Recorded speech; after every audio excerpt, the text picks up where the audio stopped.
Coming up on Community Schools Impact, we'll talk about out of the box partnerships, student success stories, and the creative ways they're making a lasting impact.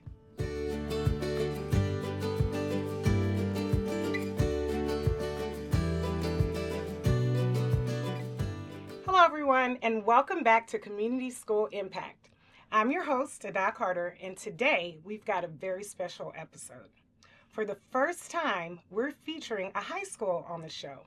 That's right, community schools are not just impacting younger students, they also play a powerful role at every level of education. But first, we'll start with one of our first elementary schools in Anne Arundel County. I will have with me our program manager, Ebony Barksdale Smith. Welcome, Ebony. Thank you. Ebony is going to share with us a bit about what's going on at Mills Perot. So, Ebony, every community school has its own heartbeat, the thing that makes it truly special. If you had to describe Mills Perot in 3 words, what would they be and why? All right. So I would describe us as collaborative, warm and welcoming, as well as intentional. And the reason for that is a lot of our visitors, when they come in, they have expressed like, it feels warm. We're talking to each other. It's a feeling that they can't describe, but they've consistently have shared it with us. The other part is the collaboration between community schools and Title I. Because we have come on and then we have separate focuses, we have been able to come together and do family engagement, and that has been really powerful to foster powerful partnerships. And then intentional. Intentional is that we are asking all of our resources in the school, how can we meet our families' needs and remove barriers for them? And so we really tap into one another's skill set, networks, resources to meet the families and the students' needs. I really like that. I like all of the words that you identified and how it's coming to life in your school. It sounds really amazing. I've gotten to visit your school a few times, and I would agree. As soon as I came in the door, I could feel the warmth and the love and energy that's at your school. So thank you for sharing those words about your school. So I want to ask a little bit about how you guys have gotten creative to meet a student or a family's need, maybe something that started as a small idea and then turned into something bigger. Yeah, so we had talked about putting funds aside to help families get to medical appointments. And we were able to help a few families like the last year, but this year specifically, we had a student who had significant dental needs, and the parent had tried to, satisfy that last year, and she was unsuccessful. And the reason was because the extent of the services that student needed, she would only be able to go to Baltimore. And from Annapolis to Baltimore is far, and she was required to have to pay that on her own, and she didn't tap into us as a resource. So this school year, she was committed to DSS to have additional resources, but they also didn't meet the transportation need at that time. So we were able to partner and get her and her child to the Baltimore University of Maryland Dental School to be serviced. And it was really, really great because I'm not from Annapolis, but I live in the Baltimore area. So I was able to meet her there, make sure that there were no communication barriers, make sure that she was able to arrive safely and leave safely, and then support the connection between that dental university and our school, because if she didn't quite understand what they said further treatment would be, we are able to help her understand those documents and read it as well. So it was really, really great because this has been over a year. That student was like pulling teeth out. I know that's gruesome, I'm sorry, but it was significant, and we felt so great being able to bridge that gap and help her be successful in caring for his teeth. That's powerful. That's powerful. So with one student, but the amount of impact was so great that definitely is a big thing that you were able to do and support. I really appreciate that example that you just shared. In thinking about like the different ways that we are able to connect with families, I'd love if you could share with us an unexpected thing that you've done that really brought families into the school community. Yeah, so I worked in a group home setting before, so when I got here, I was learning, this was 3 years ago, I was learning how can I maximize our impact as a community school. And I learned about Title I. And at that time, we were functioning in silos, but I definitely made a intentional effort to bridge with them so that we can leverage our resources. And that actually really, really helped with our family engagement, because we saw typical numbers of families that would come to Title I events increased when we combined it with community schools.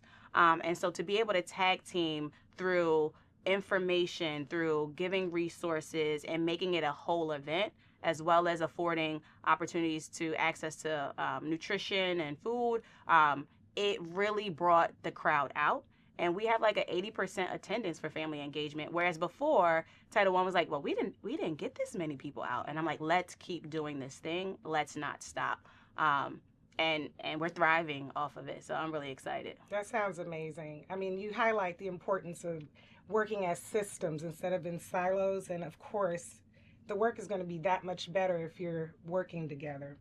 So my last question that I have for you now, if you could just imagine that you had unlimited resources, even if it was just for one day, what would be the first thing you do to level up Mills Parole's community school work?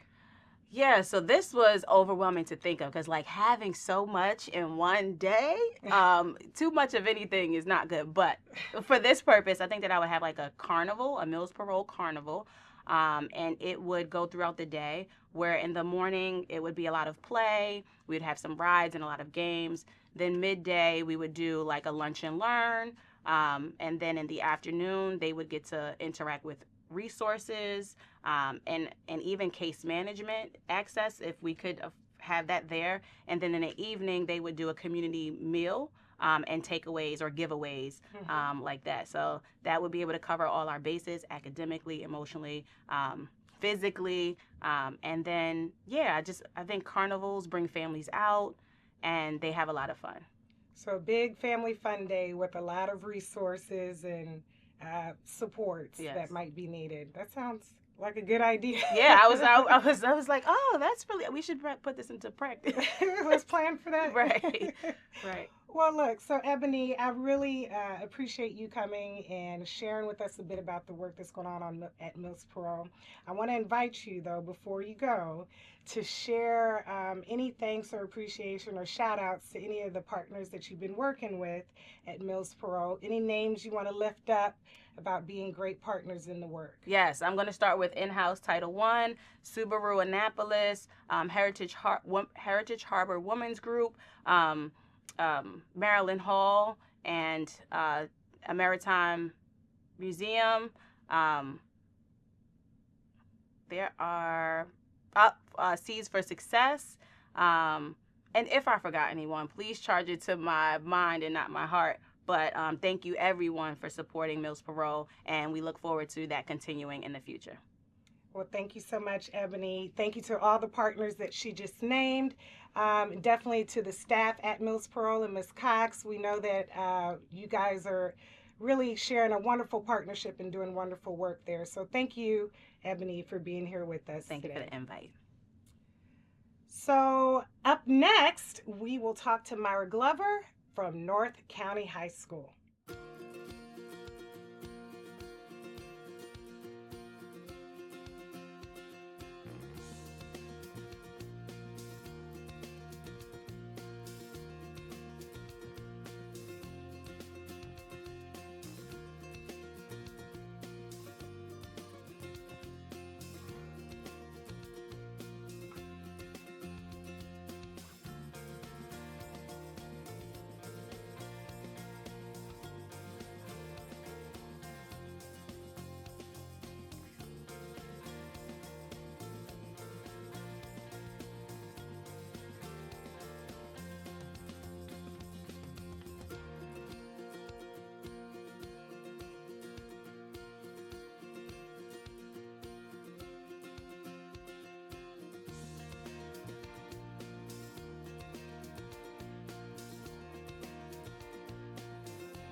Outdoor education gives the students a greater experience than they could get in the classroom.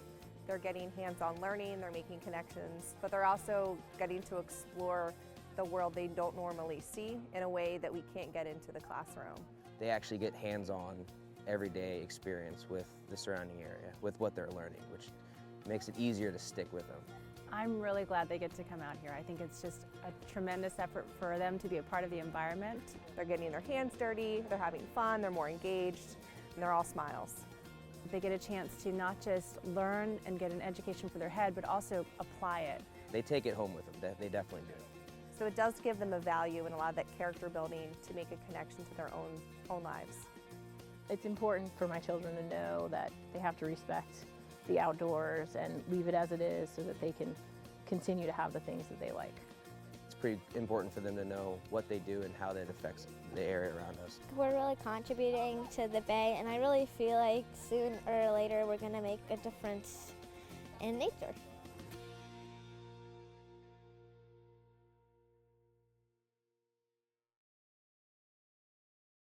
Welcome back. Now we're going to talk to my friend, Myra Glover, who is the Community School Program Manager at North County High School. Welcome, Myra. Thank you. Thanks for having me. So, Myra, you have the honor of being the Program Manager at our first community school, high school in Anne Arundel County Public Schools. So we're excited to get to talk about how community schools are a bit different at that age level. So we know that at this level, at this high school level, there brings a whole new set of opportunities and challenges at the same time. So if you could change one misconception that's out there about high school community schools, what would it be? Okay. All right, I'm just going to talk about two briefly. So the first one was when I first went to the school, I reached out to the staff. I said, tell me about what are some of the assets and needs that are happening here at the school. But I shortly found out that what I should have been doing was really focusing in on my students and their families, and especially the students. The students had a lot to say. And what was really interesting was some of the same needs, or almost all the same needs the staff were able to highlight, because I thought they would be able to, the students would in even more vivid terms. For example, my first focus group with a group of students, they said, Ms. Glover, you need to get activity buses back going here because you do understand that we're staying after school to meet with you, but a lot of students can't do this. So I was really, I really missed the boat on that one. So I was very excited to learn that they have a lot to share. And the other thing that I'm really excited to say is that I found that the high school is loaded with talent. So just about anything like I'm looking for to support me, the high school has people that can do it, from yoga classes to teaching English classes to tutoring and writing college essays. So that's been amazing. That's so interesting. So at the high school level, your students are really able to give a lot of input as to what the program needs to be focused on. And then you've got access to so much talent because, of course, it's a lot bigger. It's a lot more staff there. So there's a lot more opportunity, it seems. Absolutely. Also. Absolutely. That's interesting, Myra. Thank you. So now high schoolers are balancing a lot. We know that, right? They're getting ready for maybe college or careers and just adult responsibilities. What's a program or a partnership that's at North County that has really helped students see their future more clearly? So every high school has to have a college and career readiness team, and I was very fortunate that my principal placed me on that team, because then I was able to meet and connect with all the department heads that are helping to really prepare the kids for college, for career, and that's been a really good experience because we work together to better support the students and create programming. For example, I talked about the college essay writing seminar. We were able to do that. I work with our college career coach from Anne Arundel County Workforce Development. She and I worked to plan like a mini job fair, because the students, of course, told me that the job fairs that we have at North County didn't have enough summer employment or part-time employment, and that I needed to figure out a way to do something targeted for them. So, so I work with that person to try to focus on readiness. But I also was able to start working with the Maryland Career program that provides exposure to an array of different construction fields. And they're going to come in and they're going to do a lunch and learn with our female gendered students and bring in speakers to speak to them. And they're also going to pay for a field trip for 40 of our students to go to the Bowie Bay Sox Stadium, where they're going to have an array of different construction field and professionals, and they're going to get hands-on experience working. So there's a lot. We have the signature program that I get to work with, so there's a lot going on, and I'm trying to figure out best how community schools can kind of fit around there and support what's already existing. Absolutely. Trying to connect those dots and make the impact even bigger. Yes. Right? It really sounds like your students know what they want and need, and they have no problem letting you know so you can get to work and supporting them. Absolutely. But that's great that it seems that you've, developed that relationship where they can come and share those thoughts with you. So I love hearing about the real world connections. But if we speak a little bit more about impact, can you think of a moment when a student's whole trajectory maybe was changed because of support that they received? So I've been there for a short period of time, but I would say that there are a couple of situations that kind of stand out to me, and there's one in particular I'm going to talk about at the end. But I think about the students who came to me and said, we don't have robotics t-shirts. And when I went to a robotics tournament, they're exactly right. They needed robotics t-shirts because all those kids were geared down in robotics. So I was very excited we were able to do that. The kids were very excited too. From the opportunity to one of those kids who's also in the Muslim Student Association, he brought his entire leadership team to me, asked for a meeting to ask if I could help find them funding for the Miss tournament. Excuse me, for the last 3 years that the Muslim Student Association has been operating, they've been trying to go to this tournament, the Muslim Interscholastic Tournament, and they haven't had the funding. So they had a meeting with me, without their advisor, just with me, to explain what they wanted. But I think what kind of stood out to me the most was I was in the college job fair. I had been trying to get familiar with that because I'd like to, of course, expand on that and see how community schools can. So I was talking to the students and walking through and chatting with them. And I asked one student, so what's your plans? What colleges are you looking at? And she goes, oh, yeah, I'm not going to college because I'm too poor. That kind of hit me, and we did a little bit of talking about that, and then we talked about what support she needs. And fortunate, we had Dr. Duckett from Kingdom Christian who came forth, and he paid for her cap and gown and her senior dues. And then we had the Lithican Women's Club who told me that they have scholarships specifically for helping to uplift families out of poverty. And then a few weeks ago, she stopped me in the hall and said, Miss Glover, I got accepted to college. I got accepted to Anne Arundel Community College. Oh, my goodness. So I don't know the long-term effect, but, short-term, those are some. Oh, but that is something to celebrate, Myra. That is wonderful. I literally do have the chills about the power of the connections you're able to make and the impact that it has to make on individuals and their families and then the whole community. So, okay. Now, high school family engagement is tough. We know that. The auditorium is full for elementary school. It's a little bit less in middle school, and it's really tough to get the same level of participation for our high school students because the students really want their independence, and parents aren't always sure, where they fit in. Can you share with us a little bit about what you've done that actually got families excited to engage with the school? So the first thing that I did was I asked my steering committee, and they told me a couple things. One they said was, give us a calendar. We need to know what's going on. So I have a great principal. She allowed me to have access to the calendar that's on the website. It's now set up, and I put in all the activities. So it's really, really exciting. the next thing I did was on that steering committee, I realized that my students were there, but they weren't talking as much with the adults. So I said, hey, students, how about if we start a student advisory committee? And now I meet with them once a week. So our steering committee is quarterly, but our student advisory is once a month. And I said to them, you know, guys, you've got to tell me how to engage your parents. Like, I need to know how to get them, you know, to support me or to support activities. And I was like, I have this family survey that's coming up, okay, guys? And I was like, what could I say to you that would make you go home and say, hey, complete this survey? And they said, well, Miss Glover, we got it for you. It was about 20 of them there. Well, probably 30, because I have no idea where all those kids came from. They started telling friends and everybody was there. And they said, can you just get a PlayStation 5 donated? Can you get some grocery gift cards donated? And I'm telling you, we will make sure our parents do those surveys. So we went from 54 surveys last year to 356 this year. The students have some answers. And you're listening, and you're listening to them. So that's awesome.